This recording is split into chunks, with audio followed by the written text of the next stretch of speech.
Alongside the spell combat, we have the invisibility cloak, which allows Harry to disappear from view, but he has to be careful not to get caught. Keep your eyes open, we're not here for fun. The modes that we use the invisibility cloak in challenge mode are all time-based, so the player has to balance not being found with moving quickly.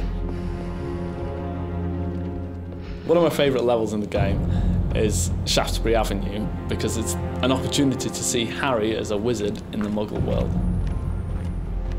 The first time you come to a challenge, it's often worth using 4 points. That's our navigational spell, and it will tell you where you need to go.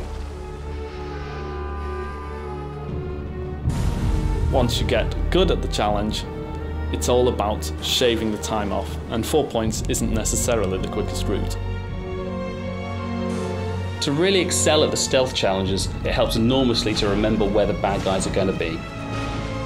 You need to get from A to B as quickly as possible. The trouble is, when you're on the invisibility cloak, the faster you move, the more likely you are to be seen.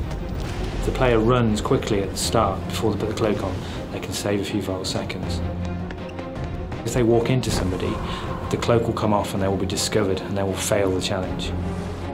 The more Harry moves, the more likely he is to be detected.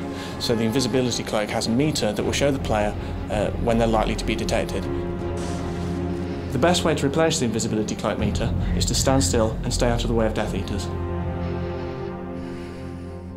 Another way to get it to recover is to find a location where no one can see you and quickly remove the cloak and replace it.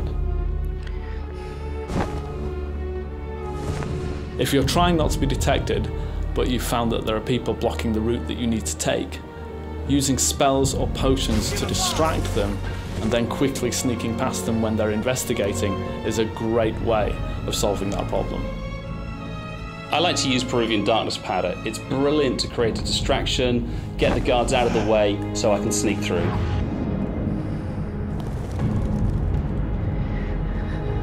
If you do come across any Death Eaters, you can sneak up behind them using your invisibility cloak and use Protego to knock them down. So we find that when we're playing this in the studio, we will go to extraordinary lengths to get the perfect score.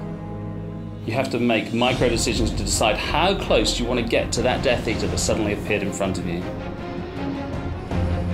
or how far you need to stay away. When exactly do you take your cloak off, and when do you put it back on? When do you take that shot? When do you throw the potion? Do you throw the potion at all? It's all down to micro judgments, because every second counts.